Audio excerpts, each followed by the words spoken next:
Hey guys, welcome to another commentary done by Diggity. Bottom left hand corner we got Fridgeraider starting as the red Protoss. Bottom right hand corner we got Gooseheaded starting as the blue Zerg. Gooseheaded, the honestly so manner. If you guys do not remember Fridgeraider participated in a lot of really fun side tournaments, like the ISL, the Infested, Dead Infesteds, Infested UMS League. I think he does some cosmology stuff as well. Is very active, just kind of out there. He's one of those guys that's out there having fun in the community, which I don't think is like praised as much. I know like the extreme example of we're out here to have fun in the community is I think Greth, where it's like the celebration of the silly. By the way, check out, someone was asking, they're like, hey, what was the Bronze League hero thing with the StarCraft guy? And that's Greth out there. He's got really fun. I've known Greth a long time. By the way, pylon down at the natural expansion. Let's see if this turns into a 12 Nexus. Bottom left. Between these two, I might favor Gooseheaded slightly, but I don't think Gooseheaded is out of the realm of skill level where Fridge, so I think he's a favorite, but he's not such a heavy favorite where I'm like, oh yeah, this is like a done deal. Fridge in the meantime, going for Scout immediately after Pylon. So maybe thinking about a Forge, I just realized is versus Zerg, so probably not going to go for a 12 Nexus. A little bit too risky. Probably going to go for a Forge opener here to play it absolutely safe. So dropping the probe to get that Forge out. Is he going to send a second Scout is the question. No, he is just sticking to the single Scout. Sometimes players will go for the double Scout to see if they can pull the Nexus off. And it looks like it is in fact an overpool for Gooseheaded. I think you still can get Nexus on most modern maps. You can still go Nexus before Cannon with this, especially if you can get eyes on how many larvae are out there, but you do have to be a little bit careful. This should necessitate a Cannon drop though from Fridge just to be safe, because he's got no intel right this second. So it looks like he is going to drop that initial cannon just to be absolutely cautious. Probe sees the Overlord making its way to top right, so knows that Goose is bottom right. Looks like the hatchery has plopped down. We do have 4 Zerglings queued up, and this is kind of always the question when you make your way in this late is okay, how many are overall? Gooseheaded sees no natural expansions. Got to feel good about that he's going to end up with a bit of an economic lead in the space of this. And so sees the first 2 Zerglings, sees the following 2 Zerglings, takes a shot to the face, but is he able to confirm? Okay, sees the drone. Well, I think he might have been a little bit out of range. Wants to confirm the additional drone or whether there's 2 Zerglings out there. Some Zerg will be extra sneaky and hide additional Zerglings out to the corner here, upgrade speed, and they go for run-bys regardless. Oof. Okay, rough situation. Fridgeraider now in the dark, which means he has to potentially donate another probe to get eyes out there, because it's very, very important that you maintain, especially in the era where Hydralisk plays are a thing. Although he did notice a lack of gas for an extended period of time. Goose a little bit slow on dropping either a third hatchery or gas. It looks like he's got that third hatchery lined up at the 3 o'clock location. The Zerglings streaming their way forward. Are they going to go for the probe though? They see, okay, briefly might have missed the probe. Ping out in the map. No Zergling speed upgrade, so probably not going to shoot the gap here. But able to confirm Gateway Forge on the front. And look at Goose. Whoa. 4 hatch before gas. Really throwing in and really going to try to abuse the lack of information. So Fridge now got, okay, now does Fridge recognize it though? He moves in, he sees an empty natural expansion. He moves forward, he sees a lack of gas here at the main. And he sees no Hydralisk and nothing else. So now the one perception is okay, there's got to be a third hatchery out there somewhere. But I don't know that he's expecting a 4 hatchery grab. So Goose, I think, is just going to try to go to the races here initially, try to macro his brains out.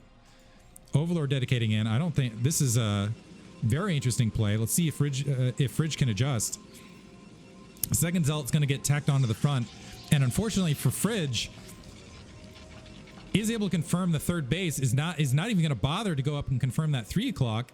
And so I think he's a little bit more concerned. And if honestly, I feel like Goose could just drop a den and really throw Fridge out. He's dropping unnecessary, well, for a moment he dropped unnecessary cannon. Looked like he canceled it on adjustment. But this is also not the best drone saturation here early. That could change in a hurry. Now the Hydrals den dropped. And the probe again getting bushwalked in that bottom right hand corner. Third base is up. This is going to be, yeah, this could turn into a very dangerous situation here for Fridge, where maybe he's playing a little bit over passive not getting enough troops out to deal with it. Okay, 2 zealots making their way out. They want to go ahead and engage here the 6 o'clock. The Zergling's doing a good job distracting. Fridge actually moving around, taking some free shield damage in the space of it and returning home, which is precisely, he needs to be sending zealots all over the place right here. +1 weapons is just queued up, by the way. Corsair and +1 weapons. That could be a way around this, is if he goes double Stargate and just wipes out Overlords, tries to make that happen. But really, right now, the problem is the worker count's already just about even. No second gas out for Goose, but this will turn into a 4-hatch Hydralisk very, very rapidly. And Goose is he's supply blocked right this second, which hurts a bit. But he can get a lot done very, very rapidly with this economy. And he's going to have all sorts of larvae to work with. Corsair finds this, checks the 6 o'clock. Is he going to stay alive, though? Needs to move up to that 3 o'clock position and get some detection. So sees the Hydralisk den. Still feels no pressure on the front from the Hydras, which should be some sort of indicator here. And sees a general lack of Hydralisks otherwise. By the way, these Zerglings might have been caught off the mini-map for Goose. Corsair trying to do what it can. Right now, man, Goose is in a great position. Has just evened up the worker count. Is very close on supply count as well, which is very, very scary. Another Corsair just going to, looks like hard spot those Zerglings. The Zerglings going to try to make their way around. A 3rd cannon drop. So Fridge still going for defenses right here. And Goose has just surged to an additional drone. Now is he going to, okay, still the Corsair still hasn't made its way up to the 3 o'clock. Working actually on this Overlord. So at least that'll be an Overlord kill, but Goose still has a gap to work with in the space of all this. So, and the healthy Corsair trying to make its way out. Yeah, unfortunately, it's kind of the hard part of Protoss is you need to know when to be aggressive and when to be defensive. Zelt leg speed queuing up. And right now, Fridge needed to be very, very aggressive on multiple fronts. And I think Goose might have hit that perfect economic spot where he's going to have just enough of an economic surge. And the one thing is this is a lot of territory to try to defend. Now that 5th hatch dropping. The Zergling's spreading out absolutely everywhere to try to catch an army that's moving out on the field. But this is a situation where Goose, at this worker count, can just, as soon as and moving up to layer as well, he can just start spamming a lot of Hydralisks and absorb the attack as it comes. And this is going to, okay, now Fridge finally making his way out to the 3 o'clock. That should make his heart sink. Should immediately, yeah, okay, now moving out with the Zealots he's got instantaneously. The Zerglings creating a bit of delay, but will it be enough? One Corsair goes down, by the way, in the space of that. The Zealots mid-map, and Goose, with his supply, honestly, can just kind of counterattack into it. And he's got enough of, and he has 6 hatchery here drop at the 6 o'clock location. Is he going to drop a Sunken as well? This is like the closest targetable base. The Zergling's crawling up to make sure vision's maintained to see if the Zealots are going to make their way to the 3 o'clock. The Corsair's still trying to find some sort of target, and the Hydralisks are already here. Yeah, and I just don't think there's enough Zealots to make it happen. So Goose in a magnificent spot here. The Zealots, however, are faster, and so they might be able to careen up to that 3 o'clock location, but the secondary problem might be that Fridge over-dedicates this attack force and then just doesn't have anything where he can assault Goose, and Goose can just go for a hard contain. Yeah, so that Zealot's cleaned up. We got a single Zealot made it out to the 3 o'clock. The 2 Hydralisks there, and anything built on the spot should be able to handle it. Goose can just walk up and just completely cover this natural expansion now and get all sorts of, yeah, he's dropped all sorts of hatcheries in the space of this. He is sitting very pretty. We do have 6 gateways worth of production. Sorry, 7 gateways worth of production, soon to be 8 for Fridge. So he might be able to bust out of this. In the space of that, looks like the Zealot was able to get kills, but that's lost as well. All Goose has to do is maintain that macro. Maybe even get some lurkers out if he moves his way to lurker tech, and keep on top of the Overlord supply, both players supply blocking themselves right this second. He's just going to be in a fantastic spot. Just has to weather that counterattack storm. We do have some High Templar out in the space of this. Evolution Chamber now dropping for Goose. Is missing a couple of these critical Overlords. We do also have Overlord Speed just about to be finished. +1 weapons queued up, Lurker Tech queued up. This Lurker Tech feels a bit late, however. More Zealots getting, so Fridge actually still has opportunity here. Now this could be problems, because this is a lot of production. I was hoping and expecting to see Lurker Tech here, and And the lurker came out really, really late.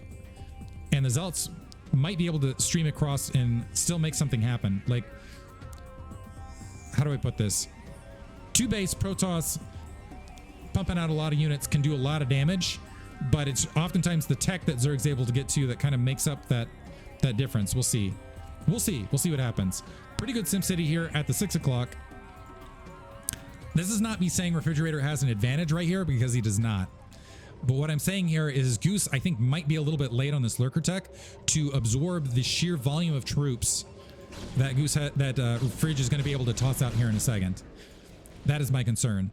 My concern is that Fridge goes for the attack before the lurkers are morphing out on the front. However, on the flip side, if lurkers morph and get a good spread out here before Fridge starts moving out, Fridge is going to have a beast of a time trying to break out. Also, attacking the 6 o'clock location could be great difficulty, but troops are starting to fan out to the 9 o'clock location.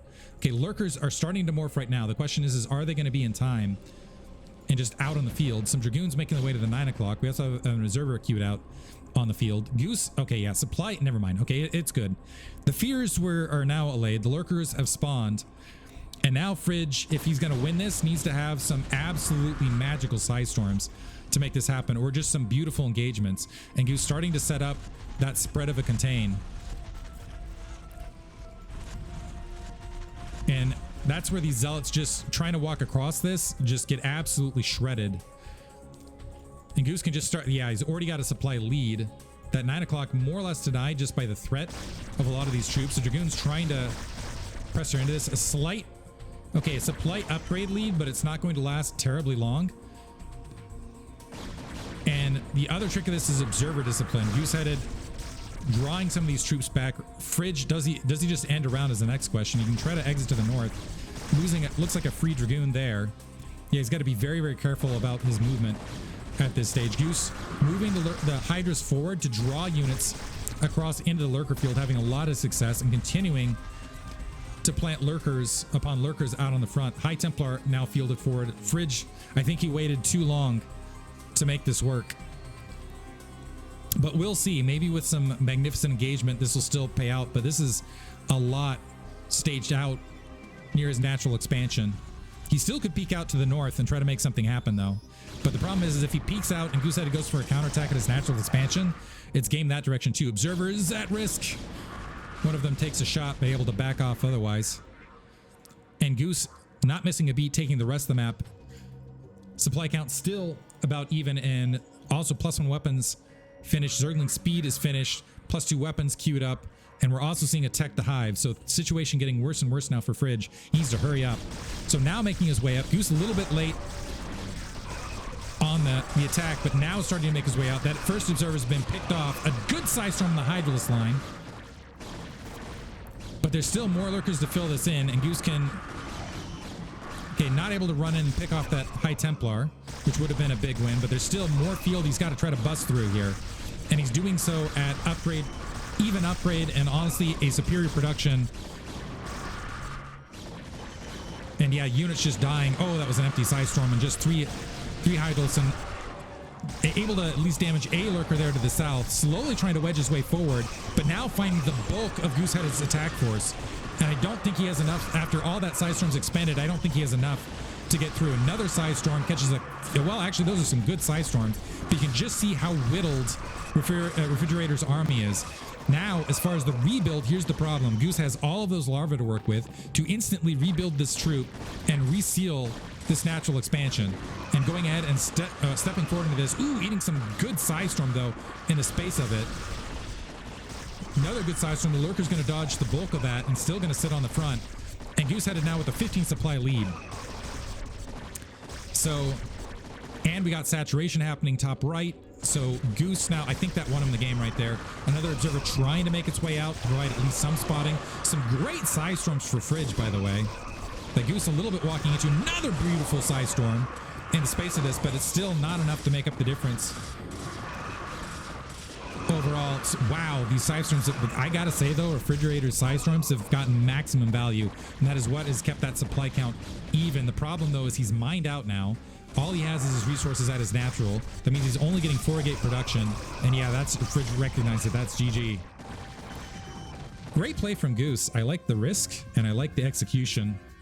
Whew. A little bit nerve-wracking here and there. Unfortunately for Fridgeraider, friend of the channel, we'll see he's now out of the tournament. Goosehead will continue in the lower bracket. Hope you guys enjoyed it though. Thank you for listening.